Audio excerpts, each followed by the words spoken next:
और उसके बाद ये धरना वगैरह दिया गया क्या?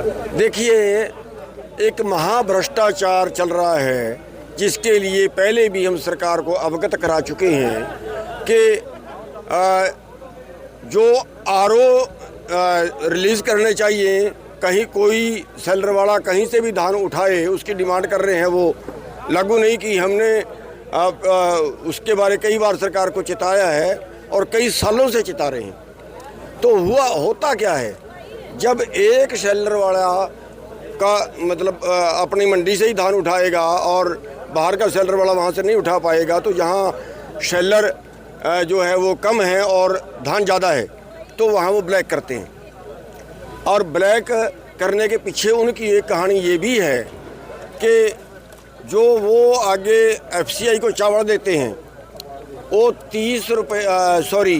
12,000 रुपये पर ट्रक उनको रिश्वत देनी पड़ती है एक ट्रक चावल सरकार को बेचने की, लाने की। दूसरा, वो ये पड़ गया 30 रुपये क्विंटल करीब मोटे तौर पे।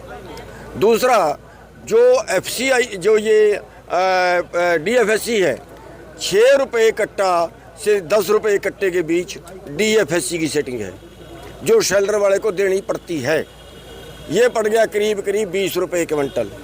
2 रुपये से 5 रुपये मंडी के जो कर्मचारी हैं, जो मंडी के वो होते हैं, उनकी फीस है, वो पड़ गई करीब 10 रुपये क्विंटल। यानी 60 रुपये क्विंटल का उनको ये खर्चा पड़ गया। अब वो 60 रुपये का खर्चा वो हमारे से काटते हैं, वो मार तो हमारे ऊपर ही पड़ेगी, किसान पे ही पड़ेगी ना। और उसके अलावा फिर वो 60 और का भी टांका लगाते हैं। इसका उनका पुल तोड़ना चाहिए। उनके पुल तोड़वाने के लिए का रास्ता ये है कि कहीं का शेल्टर वाला कहीं से भी खरीदे। सरकार को तो 67 किलो चावल चाहिए, जो सरकार मान नहीं रही। एक बात तो ये, जो आज वाला मैटर था वो ये था कि हमने पिछले साल हमारी दुकान से जो वहाँ का शेल्टर वाला है उसने कोई धान नहीं उठाया, बाकी दुकानों से पूरा 100% पिछले साल भी उठाया, अब के बार भी उठा रहा है। उनसे कट लेता है, हम कट देते नहीं हैं।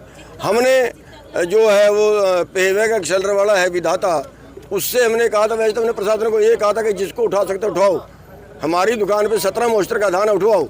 नहीं उठवाया तो हमने उससे पिछले 26 तारीख को आरओ अप्लाई करवाया था, जो कल तक यानी 14 तारीख तक इशू नहीं किया गया। और धान का बुरा हाल, कई दिन धान ट्रैलियों में रखना पड़ता है क्योंकि आगे जगह नहीं है, आगे फड़ नहीं है, सुखाने की जगह नहीं है, उठाने की जगह नहीं है, उतारने की जगह नहीं है। 7 ट्रालियाँ हमारी अपनी, मोटे तौर पे 20 एकड़ का धान हमारा अपना, जो वहाँ पे ट्राली आज खड़ी थी आपने देखी भी होगी, वो बिल्कुल काला हो गया, ध्वस्त हो गया। और मतलब देख के जो है ना वो दिल जलता है। और ये जो पोजीशन है इसके सारे के जिम्मेवार डीएफएससी है, यहाँ का डीसी है। और परसों भी मैं मिला था, उन्होंने नहीं सुनवाई की। कल 3 बजे के बाद धरने में बैठ गए थे।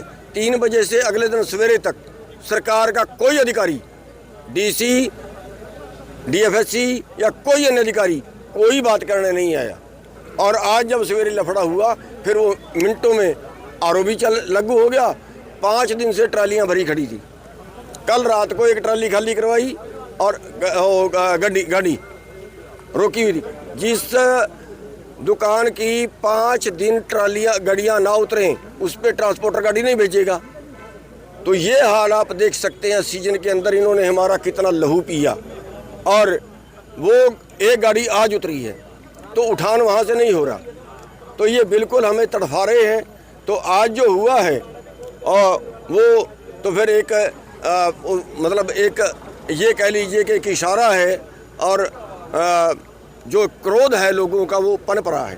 सर, अभी क्या फैसला लिया गया? अभी जो फैसला लिया गया है, अभी ये फैसला लिया गया है, प्रशासन बहुत रिक्वेस्ट कर रहा था कि आज का दिन टालो। हम धरने पे बैठने जा रहे थे अनिश्चित काल के लिए, तो आज उन्होंने रिक्वेस्ट की है। और इनकी रिक्वेस्ट के ऊपर और लोगों का काम देखते हुए कि धान का सीजन है, 25 तारीख को हमारी स्टेट की मीटिंग होगी। अगर 25 तारीख तक डीएफएससी को सस्पेंड कर देते हैं, उसको चार्जशीट कर देते हैं। डीएफएससी जो है ये, इसका पोस्ट डीएफएससी से 1 रैंक नीचे है, अवैध चार्ज दिया हुआ है। इसके ऊपर कोई नया DFSC लगाते हैं। दो मांग है, DFSC नया लगाए, इसको चार्जशीट करें, इसको सस्पेंड करें और जो RO है वो खुले करें हमेशा के लिए। आगे की क्या रणनीति? इन मांगों के ऊपर 25 तारीख को मीटिंग है। अगर 25 तक ये सॉल्व होता है तो ठीक है, और वरना 25 तारीख को आगे कोई बड़ी कॉल फिर जो है वो दी जाएगी, जिसमें आर पार का आंदोलन किया जाएगा। तो भी मंडियों में ऐसी स्थिति तो देखने को मिल ही रही है, जाम लगे हुए हैं हर जगह पे, मंडी धान खरीदी नहीं जा रही। उसी का ये इशारा है, उसी के लिए जो है आज का आंदोलन था। और अब भी हम सरकार को चेतावनी देते हैं कि लोगों में इतना गुस्सा मत पन पाइए कि कल और इससे बड़ी दुर्घटना हो। 25 तारीख को जो मीटिंग हुई है, राज्य स्तरीय मीटिंग बुलाई गई है। 25 को राज्य स्तरीय मीटिंग है। आपके खिलाफ मामला दर्ज किया गया, इस पे क्या कहेंगे? देखिए, मामले तो पहली बात तो ये है कि मेरे खिलाफ तो 18-20 अब भी दर्ज हैं, 7-8 में वारंट आ रहे हैं। ठीक है, मामले तो दर्ज ये होते ही रहते हैं। मामले दर्ज को क्या करेंगे मेरा ये? मैं तो कहता हूँ अरेस्ट करना भी करिए, आया हुआ हूँ, करें ना ये। तो वो भी जो है वो देखेंगे 25 तारीख में उसका अगला फैसला लेंगे। मामला हुआ था, एक DFSC को थप्पड़ मारा गया था किसान नेता की तरफ से, तो उसको लेकर के ट्रैक था। तो सर क्या नतीजा रहा उसका, क्या सिचुएशन है इसमें सर? आज ये भारतीय किसान यूनियन चुड़ोनी ग्रुप यहाँ एजिटेशन कर रहा था DC के सामने। तो सुबह मॉर्निंग में DFSC साहब आए तो उसने, उनका जो प्रधान है उसने इसको थप्पड़ मारा। तो इस संबंध में हमने एक FIR दर्ज करी है और उसको ज्वाइन इन्वेस्टिगेशन कर लिया है। किसानों ने इसको लेकर धरना भी दिया गया, यहाँ थाने में पहुंचे थे, किसान को खत्म कर दिया गया, तो चल रहा है क्या, किस आश्वासन पे खत्म किया गया? नहीं, अभी वो एक कंप्लेंट करेंगे, कंप्लेंट मूव करेंगे वो DFSC के खिलाफ। जो भी उसकी कार्रवाई होगी वो संबंधित अधिकारी जो भी है उसका कंपिटेंट अथॉरिटी इन्वेस्टिगेशन करेंगे। तो ये धान खरीद को लेकर एजिटेशन चल रहा था उनका जिला सचिवालय में? नहीं, कुछ उठान का इशू था, वो कुछ उठान प्रॉपर नहीं हो रहा, वो सोलो हो गया। सर अब धरना खत्म है? अभी कह रहे हैं, जा रहे हैं। अल्टीमेटम दिया किसानों ने कि 25 तारीख का कोई बड़ी बैठक करें, अगर उनकी मांगे पूरी नहीं वो हो। उनका अपना लेवल का काम है, वो करे ना करे। प्रशासन की तरफ से तो हमारी तरफ से फ्री है। पीसफुल रहा सर, ये पूरा पीसफुल रहा, शांतिपूर्ण रहा सर? हाँ, बिल्कुल शांतिपूर्ण रहा।